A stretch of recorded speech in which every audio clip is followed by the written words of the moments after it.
y avait à Césarée un homme nommé Corneille, centenier de la cohorte dite italienne. Cet homme était pieux et craignait Dieu avec toute sa maison. Il faisait beaucoup d'aumônes au peuple et priait Dieu continuellement.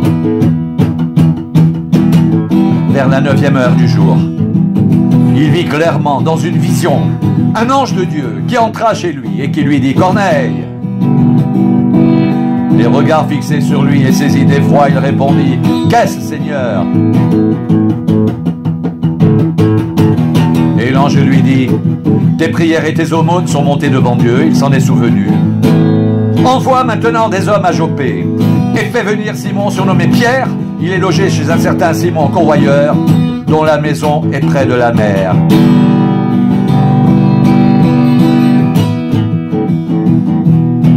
Dès que l'ange qui lui avait parlé fut parti, Corneille appela 2 de ses serviteurs et un soldat pieux d'entre ceux qui étaient attachés à sa personne, et après leur avoir tout raconté, il les envoya à Jopé. Le lendemain, comme ils étaient en route et qu'ils approchaient de la ville, Pierre monta sur le toit vers la 6e heure pour prier. Il eut faim et il voulut manger. Pendant qu'on lui préparait à manger, il tomba en extase. Il vit le ciel ouvert et un objet semblable à une grande nappe, attaché par les 4 coins, qui descendait et s'abaissait vers la terre, et où se trouvaient tous les quadrupèdes et les reptiles de la terre et les oiseaux du ciel. Et une voix lui dit « Lève-toi, Pierre, tue et mange. » Mais Pierre dit « Non, Seigneur, car je n'ai jamais rien mangé de souillé ni d'impur. » Et pour la 2e fois, la voix se fit entendre à lui. « Ce que Dieu a déclaré pur, ne le regarde pas comme souillé. » Cela arriva jusqu'à 3 fois. Et aussitôt après, l'objet fut retiré dans le ciel.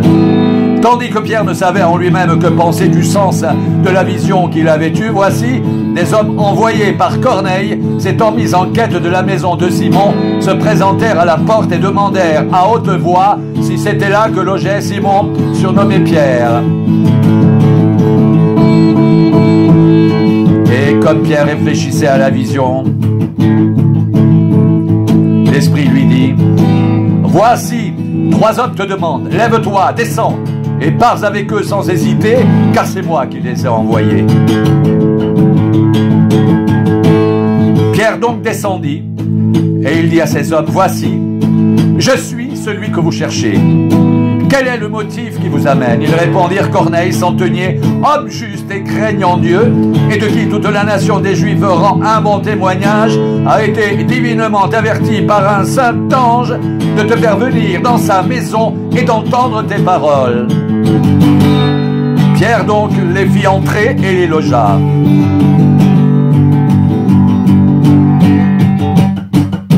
Le lendemain, il se leva et partit avec eux.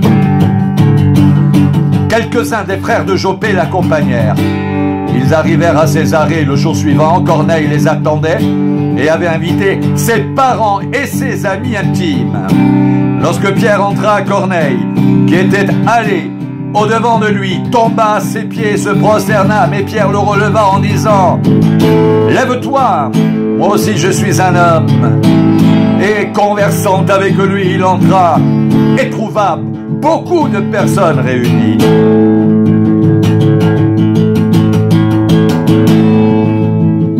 Vous savez, leur dit-il, qu'il est défendu à un juif de se lier avec un étranger ou d'entrer chez lui. Mais Dieu m'a appris à ne regarder aucun homme comme souillé et impur. C'est pourquoi je n'ai pas eu d'objection à venir, puisque vous m'avez appelé. Je vous demande donc pour quel motif vous m'avez envoyé chercher.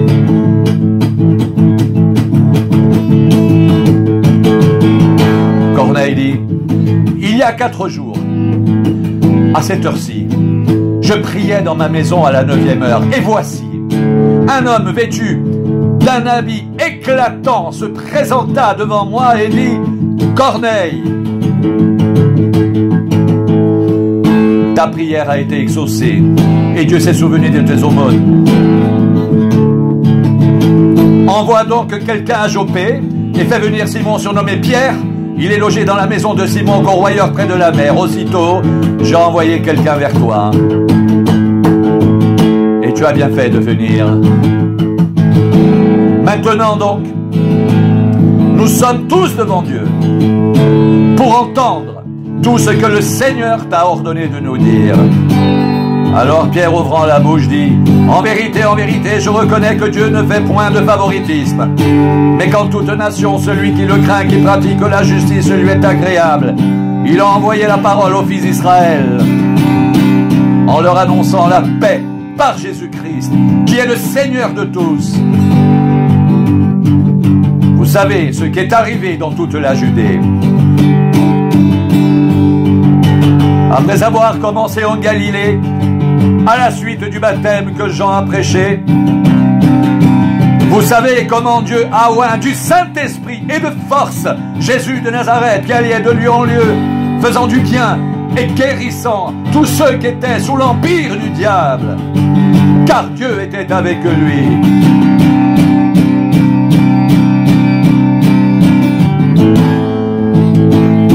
Nous sommes témoins de tout ce qu'il a fait dans le pays des Juifs et à Jérusalem. Ils l'ont tué en le pendant au bois. Dieu l'a ressuscité le 3e jour et il a permis qu'il apparaisse non à tout le peuple, mais aux témoins choisis d'avance par Dieu. À nous qui avons mangé et bu avec lui après qu'il fut ressuscité des morts. Et Jésus nous a ordonné de prêcher au peuple et d'attester que c'est lui qui a été établi par Dieu, juge des vivants et des morts. Tous les prophètes rendent de lui le témoignage que quiconque croit en lui reçoit par son nom le pardon des péchés. Comme Pierre prononçait encore ces mots, le Saint-Esprit descendit sur tous ceux qui écoutaient la parole. Tous les fidèles circoncis qui étaient venus avec Pierre furent étonnés de ce que le don du Saint-Esprit était aussi répandu sur les païens, car ils les entendaient parler en langue et glorifier Dieu. Alors Pierre dit: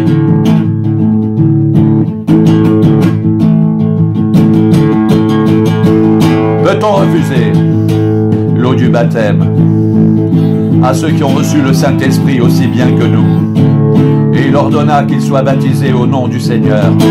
Sur quoi ils le prièrent de rester quelques jours auprès d'eux.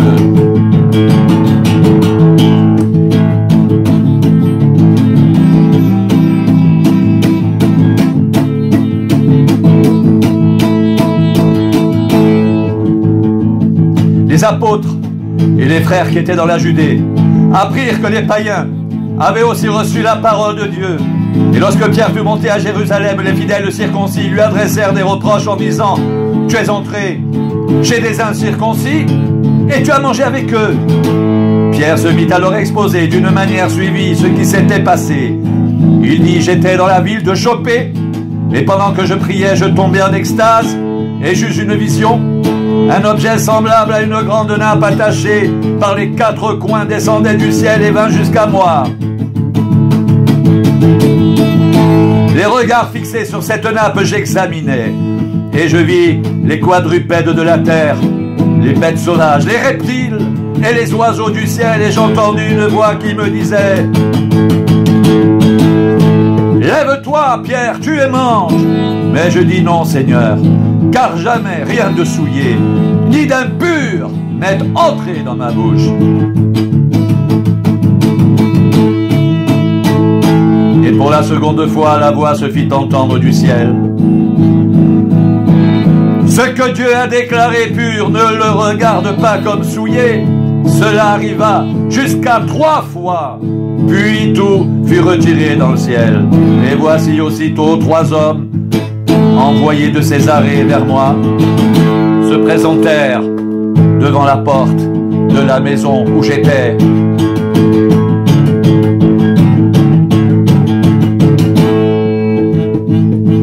L'Esprit me dit de partir avec eux sans hésiter. Les 6 hommes que voici m'accompagnèrent, et nous entrâmes dans la maison de Corneille.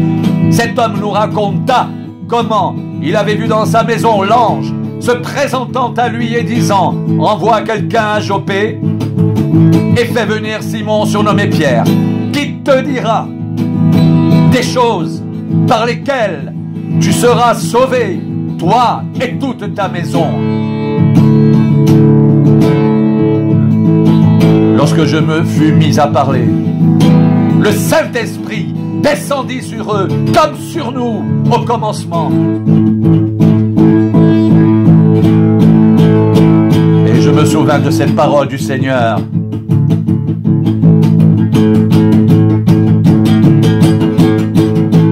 Jean a baptisé d'eau, mais vous serez baptisés du Saint-Esprit. Or, puisque Dieu leur a accordé le même don qu'à nous, qui avons cru au Seigneur Jésus-Christ, pouvais-je, moi, m'opposer à Dieu?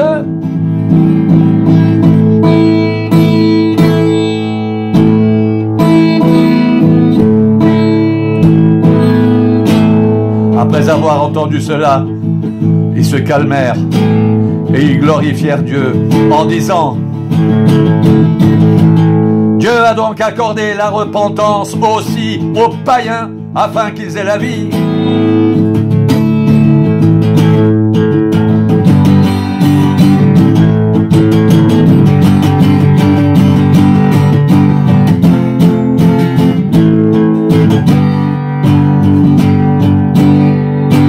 Ceux qui avaient été dispersés par la persécution survenue à propos d'Étienne allèrent jusqu'en Phénicie, dans l'île de Chypre et à Antioche, annonçant la parole seulement aux Juifs. Il y eut cependant parmi eux quelques hommes de Chypre et de Cyrène qui, étant venus à Antioche, s'adressèrent aussi aux Grecs et leur annoncèrent la bonne nouvelle du Seigneur Jésus. La main du Seigneur était avec eux, et un grand nombre de personnes crurent et se convertirent au Seigneur. Le bruit en parvint aux oreilles des membres de l'église de Jérusalem, et ils envoyèrent Barnabas jusqu'à Antioche. Lorsqu'il fut arrivé et qu'il eut vu la grâce de Dieu, il s'en réjouit et il les exhorta à rester d'un cœur ferme, attachés au Seigneur. Car c'était un homme de bien, plein d'esprit et de foi, et une foule assez nombreuse se joignit au Seigneur. Barnabas se rendit ensuite à Tarse pour chercher Saul, et l'ayant trouvé, il l'amena à Antioche. Pendant toute une année, ils se réunirent aux assemblées de l'église et ils enseignèrent beaucoup de personnes. Ce fut à Antioche que pour la première fois, les disciples furent appelés chrétiens. En ce temps-là, des prophètes descendirent de Jérusalem à Antioche. L'un d'eux, nommé Agabus, se leva et annonça par l'Esprit qu'il y aurait une grande famine sur toute la terre. Elle arriva en effet sous Claude. Les disciples résolurent d'envoyer chacun, selon ses moyens, un secours aux frères qui habitaient la Judée. Ils le firent parvenir aux anciens par les mains de Barnabas et de Saul.